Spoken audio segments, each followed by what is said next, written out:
Born into a country where the color of one's skin determined one's fate, he spent a lifetime fighting for a country in which all its peoples would be equal. It is an ideal for which I am prepared to die. He's got iron will. He sets his mind doing something, and he becomes unshakable. For 27 years, he continued his fight from behind prison walls. He steeled himself. He separated his own personal anguish from what he knew he had to do to survive. 3 decades behind bars might have left him a defeated and forgotten man. Instead, he emerged from prison to lead his country to a new beginning. Mandela is a leader, he's a fighter, was a freedom fighter. Sometimes he goes where angels may fear to tread. That's Mandela. Now is the time. Vote Mandela for president. As South Africa's first democratically elected president, he set out to deliver the basics: homes, water and electricity, along with justice and reconciliation. Later, the one-time political prisoner found himself an international political icon, while also finding a new wife and a measure of well-deserved happiness in his personal life. Throughout our lifetime, we have fought against white domination and have fought against black domination.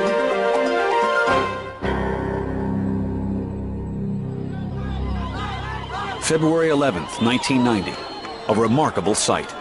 After 27 years behind bars, Nelson Mandela emerges from prison a free man.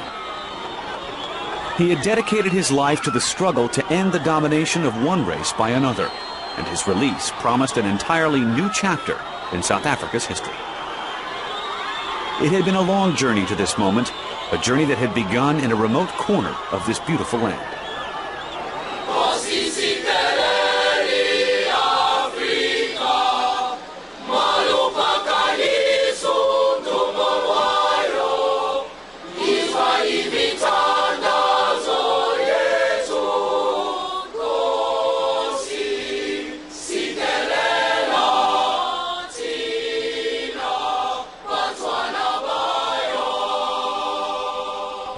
The Transkei region of South Africa, a remote land of rolling hills and glistening streams along the Indian Ocean.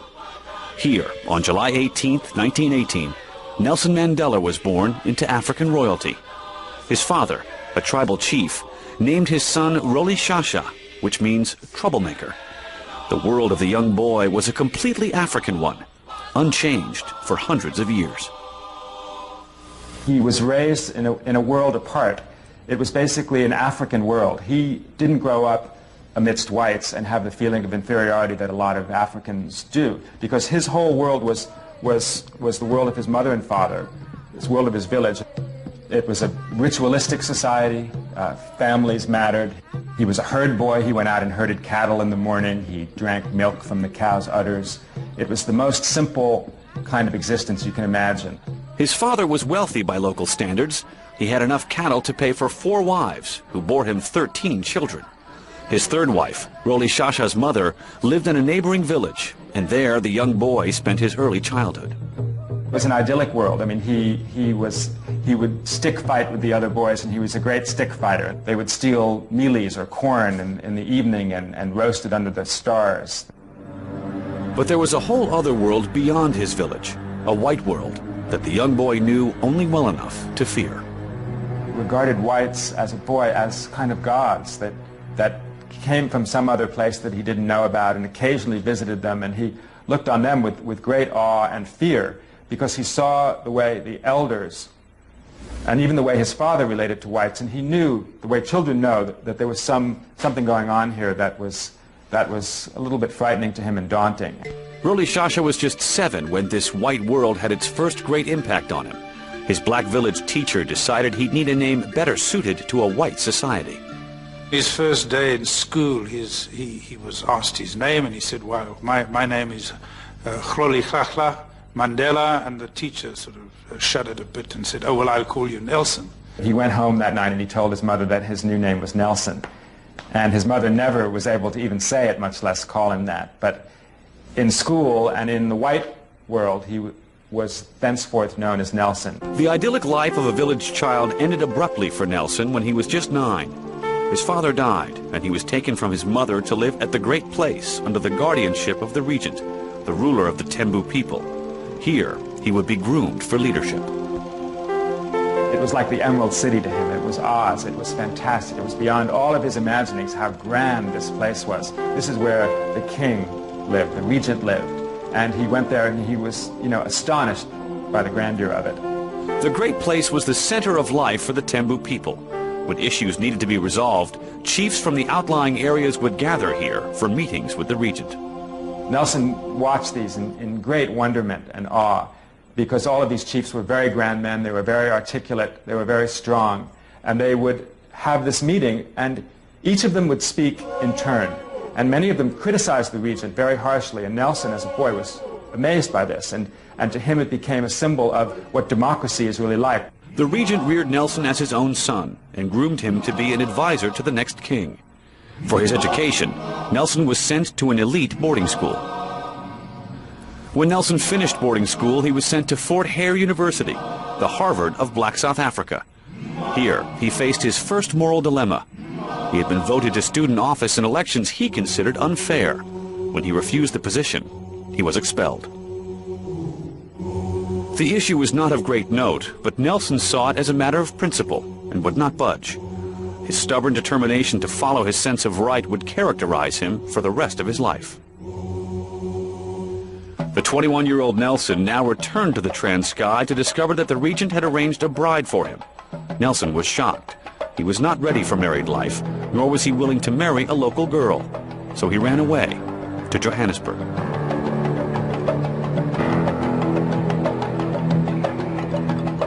Johannesburg in 1941 opened his eyes to the real South Africa. Here was a world of injustice, driven by the separation of the races. It was a world he'd never before had to face. I certainly think that his removal and relative protection from the main weight of white racism would have saved him from the crushing impact that so many, the psychological impact that so many black South Africans did suffer. South Africa in 1941 was not just a country of Africans ruled by whites. It was a country in which Africans were forced to face their diminished status every day of their lives, from morning till night. Separation from whites, that's what defined absolutely an African's life. From the hospital he was born in, to the bus that took him home, to the school he attended. When he reached adulthood, his job was an African's only job. His home, an African's only home. He could be stopped anytime, anywhere, and forced to show his passbook, documents which listed the areas he could enter. For the first time in his life, Mandela saw himself as a black man in a white society. In a strange way, the racism of the city was one of the first things that defined him to himself as a black man. And in a way, it started that internal fire burning of resentment that eventually ignited into full-fledged rebellion. Very soon after his arrival in Johannesburg, in his search for work, he was introduced to Walter Sisulu, a prominent African businessman active in the African National Congress. He impressed me at once. His demeanor, his manner of approach, and he was a bright, lively young man. Sisulu saw how powerful a leader of the fight Nelson could become. At this time, the African National Congress was a group made up of activists fighting to end racial injustice through the most moderate means: boycotts, letters, and petitions. For Sisulu, being presented with a man as educated and as regal as Nelson was a dream come true. With Sisulu's help, Mandela started working as a clerk in a law firm during the day and continued his legal studies at night. Walter started taking him to meetings, and just as he had done as a young boy, he would observe, he would listen to the speeches, and he would see the gamut of opinion, and he started to get politicized. My approach was that I have got the right type of a man. If I can help, I want to develop him as much as I could. He came along very slow in the organization. He was still shy. He was still reluctant to speak in public. He was still awkward and self-conscious about his English, which he didn't think was very good. So he didn't speak very much in the early days. It was during this time that Nelson fell in love with Walter Sisulu's cousin Evelyn, and within a few months they were married. It was 1944, near the end of World War II, and a new era was dawning in resistance politics in South Africa. Black South Africans were working in factories in support of this war, being fought in the name of freedom and democracy, which they were denied. It was in the spirit of these ideals that Nelson and the other younger, more militant members of the ANC formed a youth league within the organization to force a more radical approach. In the black community, it was still a case of yes, master, no, master, and I think that kind of attitude pervaded the general membership of the ANC, and this was what Mandela was challenging and changing with the militancy that he and Sisulu and others brought into the through the Youth League. The young law clerk who'd hesitated to speak at meetings was shy no longer. He and the others in the Youth League would soon take the ANC in a new direction that would redefine forever the struggle for freedom in South Africa. 1946. Nelson Mandela was 28 years old and beginning to settle into a relatively comfortable life in Johannesburg. His firstborn child was a son, and for the first time he had a home of his own and could enjoy a normal and happy life. But it was not to last. Life for every black South African was about to change. In 1948, white Afrikaans nationalists came to power on the promise of a total separation of the races. The new government quickly adopted brutally repressive laws. The system was called apartheid and was intended to maintain white supremacy forever. Blacks understood at once that they were now the enemy in their own country. And Nelson himself saw the change in South African life. He saw these laws being passed, and he saw the dark clouds gathering on the horizon, as he once described it, and that focused his mind, focused his own political ambitions. Determined to fight back, Mandela and other activists launched the Defiance Campaign, a program of non-violent civil disobedience. The campaign spread like wildfire across the black community, from city to city. Africans by the thousands took political action for the first time in their lives and disobeyed the apartheid laws. It was Mandela who organized support for the campaign, and its popular success made him known across the country. Mandela represented a watershed. The shift from the old constitutional approach to the more defiant, assertive, aggressive approach, and that of course gave him a particular image. He became a symbol of militancy to the youth of that time, and he carried that through into the ANC. By the end of 1952, Mandela had become such a thorn in the government's side that it decided he had to be silenced, and he was served with a banning order. This severely restricted his freedom of speech and movement. He could not attend public meetings or speak to more than one person at a time. He could not even attend his own son's birthday party.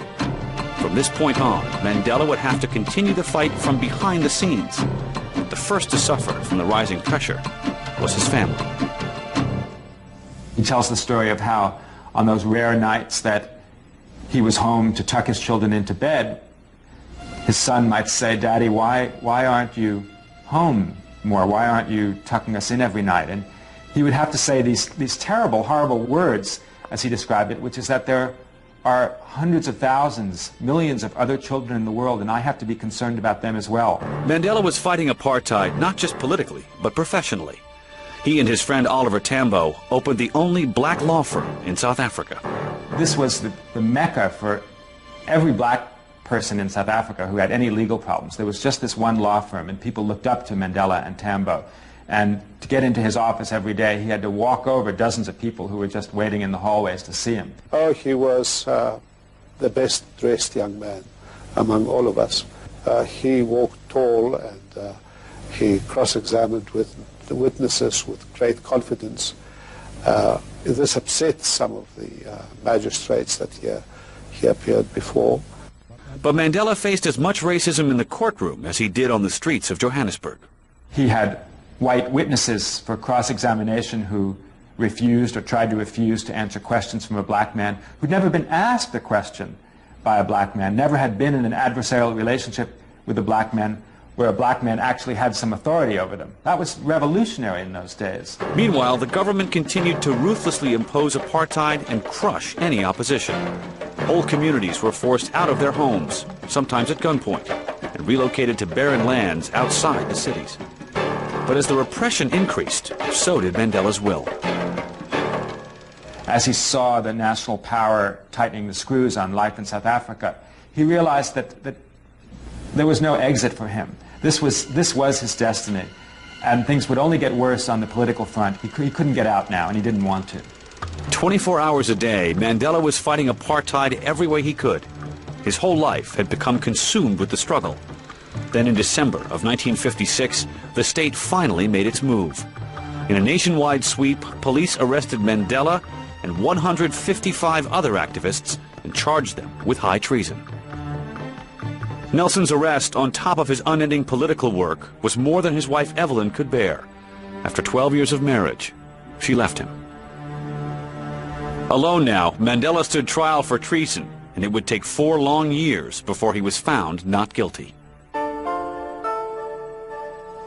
Nelson's personal life changed happily during this difficult period. On his way home from the trial one day, he spotted a young woman at a bus stop whose beauty dazzled him. Her name was Winnie Madikizela.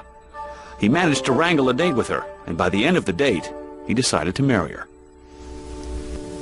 Winnie, in a way, was a kind of modern woman in a way that Evelyn had not been. Winnie was one of the kind of earliest modern African women. She was independent. She had her own opinions about things. He saw in her what she later became, which was a feisty, independent, strong woman, and he liked that. He wanted someone that he felt was his equal. On June 14th, 1958, Nelson and Winnie were married in a small church in the Transkei. The marriage brought Nelson enormous joy, and his deep love for Winnie would fortify him for the struggles ahead. His life was about to take a dramatic turn. In 1960, in a town called Sharpeville, the state showed the violence it was willing to commit to prevent change.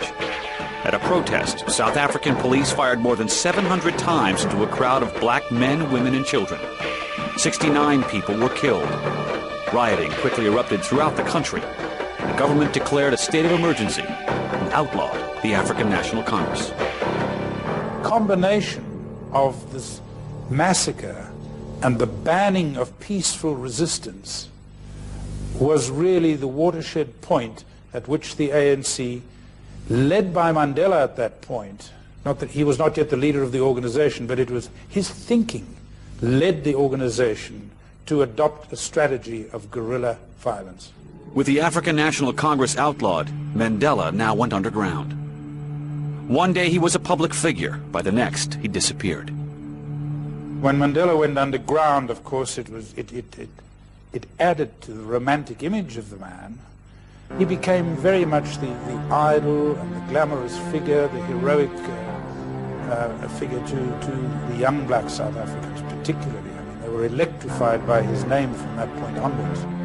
While in hiding, he formed the armed wing of the ANC, Mkhonto iSizwe, or Spear of the Nation, which began to carry out strategic acts of sabotage. For Nelson Mandela, becoming a secret commander meant a life on the run, where his every move had to be carefully planned. Everything had to be thought out in advance, where he was going to stay that night, how he was going to get from point A to point B. He became a military tactician just in the way he had to live his life, because he had to plan it out like an elaborate campaign every day. In January of 1962, he was smuggled out of South Africa and traveled extensively around the continent and to London, gathering support and funding for the armed struggle. He received military training in Algeria and Ethiopia. Now, at the age of 43 and away from South Africa, he felt true freedom for the first time in his life. But it would be short-lived. Although he was the most wanted man back home, he would return to continue the fight. In July, Mandela slipped back into South Africa, but was soon captured by the police. He was sentenced to 5 years in prison for leaving the country illegally and inciting people to strike. While he was in prison, security police raided the ANC's underground headquarters. Its military high command was captured and charged with sabotage and conspiracy to overthrow the government. Mandela was brought to stand trial with them. This really was such a shock to all of us, because it was the cream of our liberation people that were taken. A few of them escaped, but these were the people that one really counted on to lead us. And they were all taken in one swoop. This time, the government's case was rock solid, and Nelson Mandela knew it would seek the ultimate penalty, death. So that is how we went into the trial, expecting the worst. And his attitude right through was to keep us prepared for this eventuality. So much so that as the trial drew to a close, again he persuaded us that even if we were sentenced to death, there should be no appeal. Mandela saw the trial as possibly his last chance to tell the world about the South Africa he lived in and the one he dreamed of. What they were trying to do was to indict the whole South African system. Mandela said, I want to put South Africa on trial. I want to put the oppressors on trial. They would, in effect, plead guilty to the crimes and say, yes, but you are the real criminals. And so Mandela refused to defend himself. The defense would legitimize the state's case. Instead, he made a passionate address to the court that lasted 4 hours. Mandela closed his speech with perhaps his most famous words: I have fought against white domination, and I have fought against black domination. I have cherished the ideal of a democratic and free society in which all persons live together in harmony and with equal opportunities. It is an ideal for which I hope to live for and to achieve, but if need be, it is an ideal for which I am prepared to die. These were the last words he would speak in public for nearly 30 years. June 12, 1964. At the South African Supreme Court in Pretoria, Nelson Mandela, now 45 years old, was convicted with 7 others of conspiracy to overthrow the government. They were sentenced to life in prison, to be served at Robben Island, the Alcatraz of South Africa, a rocky and barren island surrounded by rough seas some 7 miles off the coast of Cape Town. They spelled it out to us. Our job is to crush your spirits, and this is what we're going to do. In 5 years' time, nobody will know the name of Mandela. Robben Island was an unimaginably harsh place, completely cut off from the outside world, a place where all life and all time was stopped cold. Here, there were no clocks allowed, no newspapers. The lights burned 24 hours a day. In his first year here, Nelson was allowed just 1 visit from his wife, Winnie. It would be another 2 years before he could see her again. It would be 20 years before he could even touch her hand. Inside Robben Island, apartheid was even more brutally imposed than it was outside. Even in the very necessities of life, Mandela and the other black prisoners received the least of everything. When we had to change into prison clothes, they were all given short pants, I was given long pants. They were given no socks. And the regulation stipulated they should have been wearing sandals, or they were given shoes as a favor. When it came to food again, there was discrimination. Less sugar for them, just boiled mealies at lunch, no bread for them. Less meat, less fish. From the first day, Mandela was determined never to give in, never to allow himself to be defeated here. He would never submit to disrespect or mistreatment. On the contrary, he would demand the respect due any man. It was this certainty about what's right that allowed him to survive here. If you enter prison with a negative state of mind, it is hell. Every minute of it can be hell. But when you enter with a positive spirit, as we said, we entered the island or prison, knowing that this is the struggle on another terrain.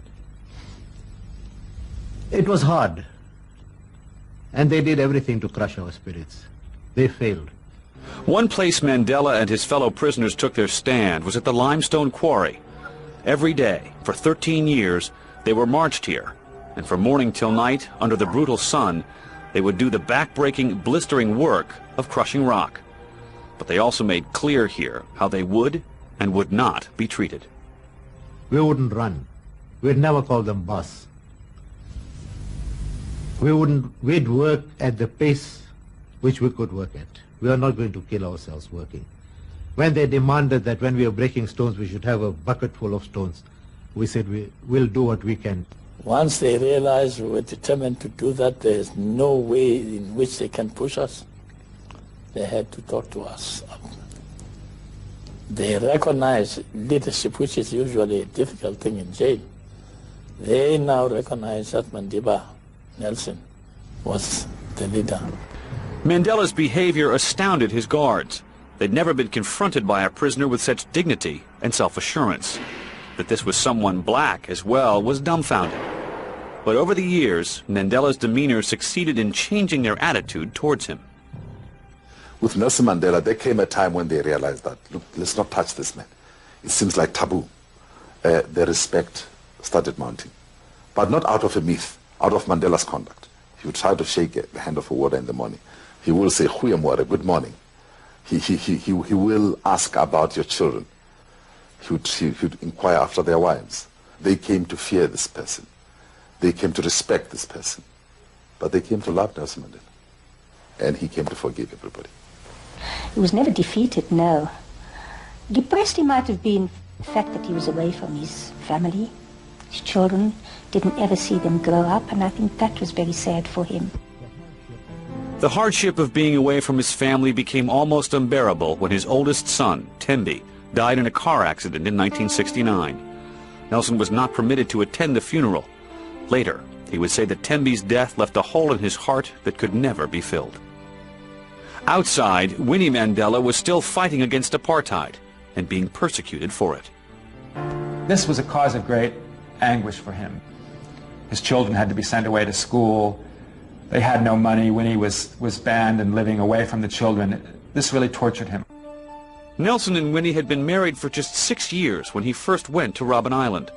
But the nearly 30 years he was forcibly separated from her never dimmed his love. I think his passion for Winnie grew while he was in prison. He talks about how he would, while he was in prison, he would touch his nose to a picture of her that he had and experience that same electric thrill that he experienced when he touched her nose in person. As Mandela was growing old in prison, South Africa's memory of him was fading. Then, in 1976, everything changed when black student protesters were shot and killed by security forces in the black township of Soweto. Suddenly, the whole world took notice, and pressure on the government from inside and outside the country quickly grew. By the mid-1980s, the momentum for change was unstoppable, and Nelson Mandela became a symbol for that change. The call for his release became a rallying cry around the world for all opposed to apartheid. Nelson Mandela was larger than life. He was a symbol to all of us. He was an inspiration. We rallied around him, around his name, and we wanted to be like him, to give our all to the struggle. The country was now in turmoil, the economy near collapse. South Africa had become a pariah nation to the rest of the world. The government knew it would have to deal with Nelson Mandela sooner or later. Its worst fear was that he would die in prison, making him a martyr to the cause. In 1985, it took a dramatic step. The government would release Nelson Mandela if he would renounce violence, but he rejected the offer categorically. My father says, I cannot and will not give any undertaking at a time when I and you, the people, are not free. Mandela could see how much the government needed him. Mandela saw the climate changing. He saw the odiousness in which apartheid was held throughout the rest of the world. He saw the situation changing, the tide changing in his favor. He also saw some softening on the part of the government looking for a way out of this mess. In 1985, Mandela initiated secret meetings with the government that would go on for 5 years. Meetings that would set the stage for the inevitable end of all-white rule. Slowly, the government began to prepare Mandela for his eventual release. We now know that at that time, Mandela was actually being taken around the country, quietly being prepared for his release, but he'd been lost from view for a whole generation. Nobody knew what he looked like. He turned up on beaches, he walked into shops, nobody recognized him. I mean, it really is a most extraordinary situation. Everybody around the world knew his name, but he could walk the streets of Cape Town and go unrecognized. In September of 1989, with the election of the pragmatic F.W. de Klerk as president, events began to move faster than anyone expected. Within a month, Walter Sisulu and the others imprisoned for treason were released. Within 2 months, the government began to rescind apartheid laws. By the start of February 1990, the outlawed ANC was declared legal. And then, on the 10th of that month, came electrifying news. I am now in a position to announce that Mr. Nelson Mandela will be released at the Victor Verster prison on Sunday, the 11th of February, at about 3 p.m.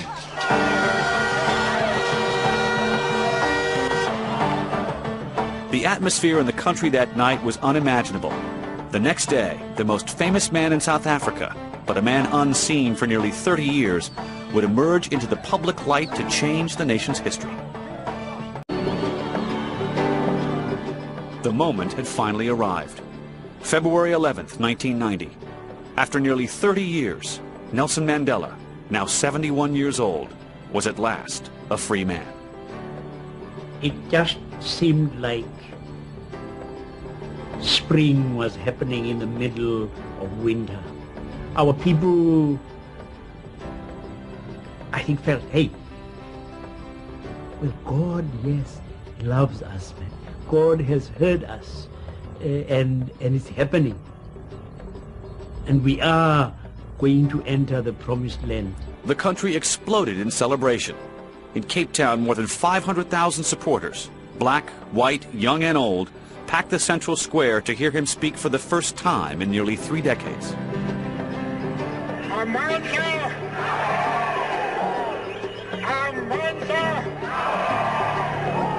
In Africa! Hallelujah! To hear this man who'd been kept away from us for all these years was the most amazing of emotions that many of us felt. For many people, it was a dream come true. I was completely overwhelmed by the enthusiasm. It's something I did not expect. And I would be merely rationalizing if I told you that I am able to describe my own feelings. It was breathtaking. The change in Nelson Mandela's life was hard to comprehend. He'd spent the better part of 30 years in the bowels of a South African prison. Now he was a star, at the center of the world's attention. Africa! Perhaps because he'd never doubted this moment would one day arrive, he handled it all with remarkable dignity. Mandela understood how much South Africa was counting on him. The country had very nearly spiraled off into civil war. The government saw him as the best chance to restore peace and stability. Black South Africans saw him as their best hope for equality. He stood for all of what we were looking for. His release would indicate that, hey, we are crossing the Jordan. But for Mandela, that release meant just one thing: the chance to carry on his lifelong fight for a South Africa where one man meant one vote and no man controlled another. Just 3 months after his release, Mandela was chosen to lead the African National Congress in an historic first official meeting with the government. After 3 days, the two sides committed themselves to peaceful change. Witnesses might never have suspected how bitter these enemies had been. I think he realized early on that in order to create a unified, non-racial South Africa, it had to be done in a way that was totally devoid of bitterness. He couldn't be seen to be bitter. He had to be bigger than it all. As he now traveled the globe, he was honored as a world leader and hailed as a hero. But back home, Mandela and the government got down to 3 very tough years of negotiations, and he proved to be a master politician. Without ever conceding on basic principles, Mandela also knew exactly when to compromise. He is also someone who, as an astute politician, tries to make sure that you give space to the other person. Give the other person the opportunity of being able to save face. Don't rub his nose in the dust. Don't kick him when they're down. But however great his negotiating skills, he could not save his unraveling relationship with his wife. As Winnie had become more autocratic and radical over the years, her public image had deteriorated. Now she was linked to the kidnapping and assault of a young boy, which ended in his death. Criminal charges were lodged against her. She was convicted of the kidnapping, but received a suspended sentence and a fine. Throughout the ordeal, Mandela stood by her, but then new scandals unfolded, including an affair with her young lawyer and allegations of financial misdealings. He's a man of tremendous, tremendous loyalty, and he felt that Winnie had stuck by him for 27 years while he was in prison after just a few years of marriage, and he was going to stick by her come hell or high water. But at the same time, he felt angered and betrayed by her. The one person that he could be a private man with suddenly was no longer loyal to him.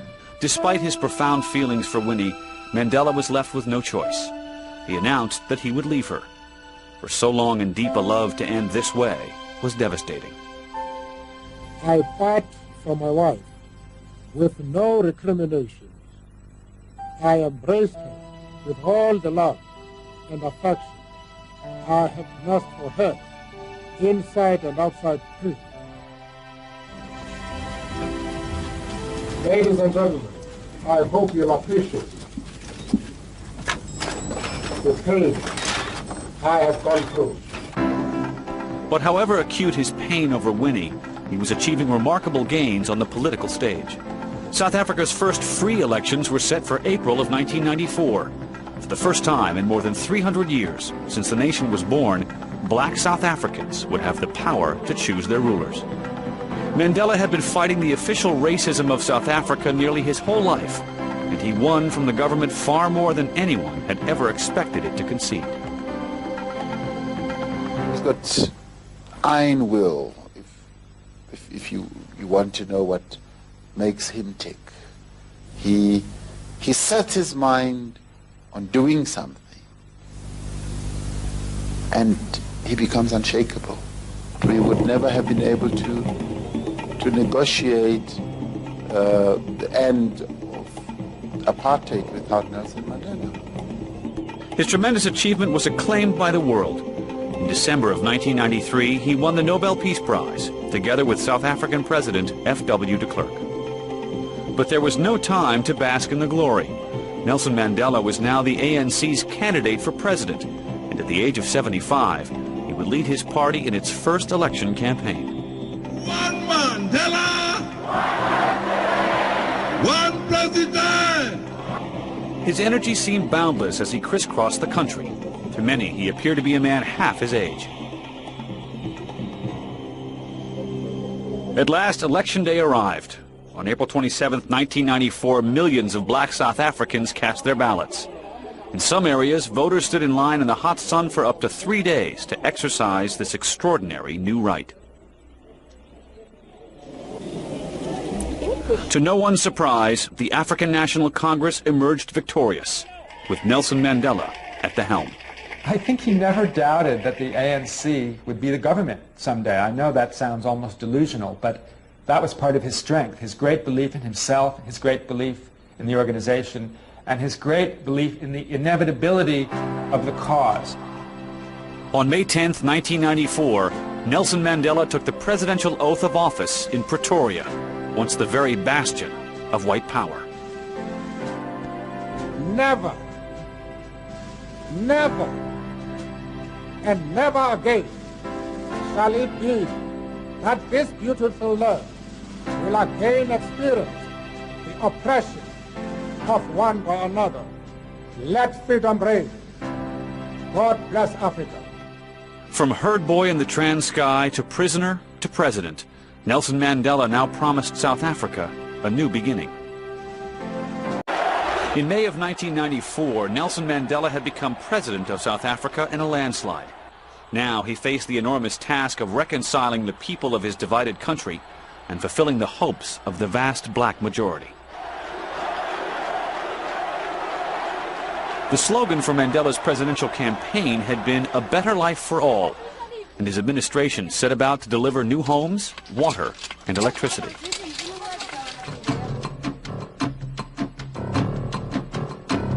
Progress was made, but it barely dented the pervasive poverty that remains the legacy of apartheid.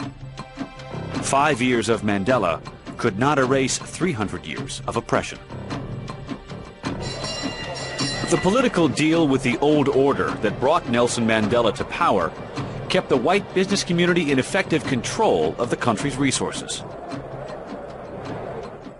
Many critics argued there had only been an elite transition, with black faces now in many positions once reserved for whites, but no fundamental transformation. The Mandela presidency was moderate in its economic program, but few had imagined that the new South Africa could achieve as much as it did in such a short period of time. Mandela is a leader, he's a fighter, was a freedom fighter, and he's a person that can take very, very difficult decisions. Sometimes he goes where angels may fear to tread. That's Mandela. Memories of the old South Africa were not forgotten in this new age. Together with Bishop Desmond Tutu, the Mandela government formed a Peace and Reconciliation Commission to investigate those who committed crimes in the apartheid era, and more importantly, to honor its victims. I just think, that we are an incredibly blessed country. And of course, people now realize it. People who used to vilify him as a terrorist and so forth, everyone is eating out of his hand now. Everyone. The demands of the presidency were very hard on Nelson Mandela. He had little time for himself and said he felt more freedom in prison than he did in office. Well, no, the size is still the same. But the rewards were considerable. Mandela moves from kings and prime ministers to a beggar in the streets. Most of the time, his hand is outstretched towards ordinary people, particularly the poor, the disadvantaged, the people who otherwise may never be recognized. He has shaken thousands of hands. And he always says, you don't have to wait for people to stretch their hands. You stretch your hand first. Mr. Nelson Mandela, President of the Republic of South Africa. Once lionized as a political prisoner, he became an icon for human rights globally, speaking out at the United Nations and around the world.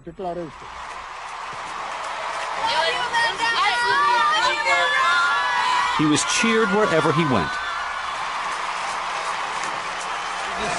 But Mandela did have his share of critics, and one of the most notable was Winnie Mandela. She charged he was far too concerned with allaying the fears of whites. In March of 1995, Mandela fired her from his cabinet for being uncooperative, and a year later, their personal breakup became final when he divorced her after 38 years of marriage.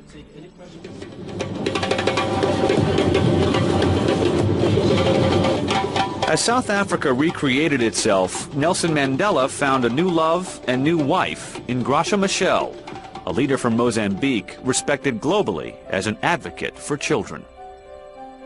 Mandela's country rallied behind their romance, which gave his personal life a fresh start at the age of 80.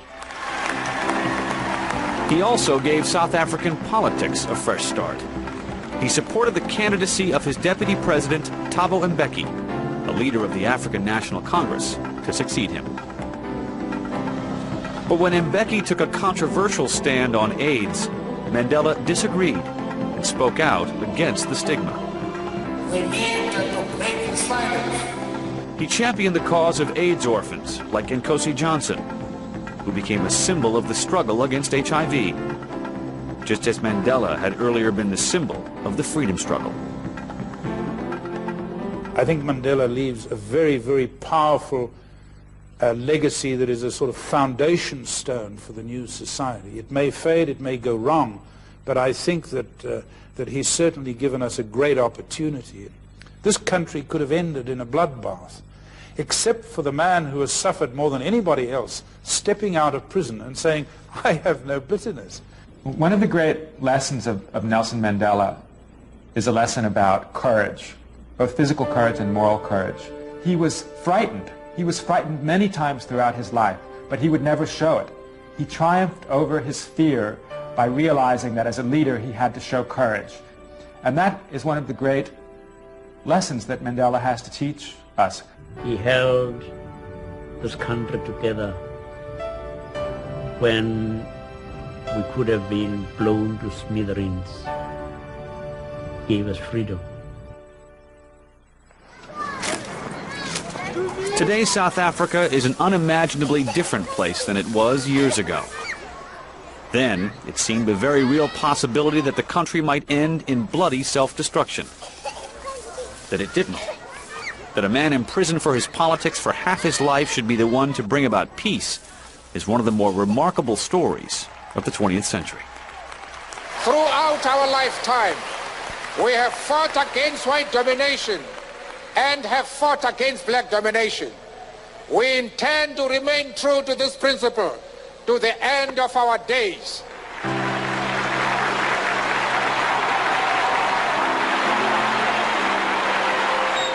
At age 85, he retired from politics as one of the best-known men in the world.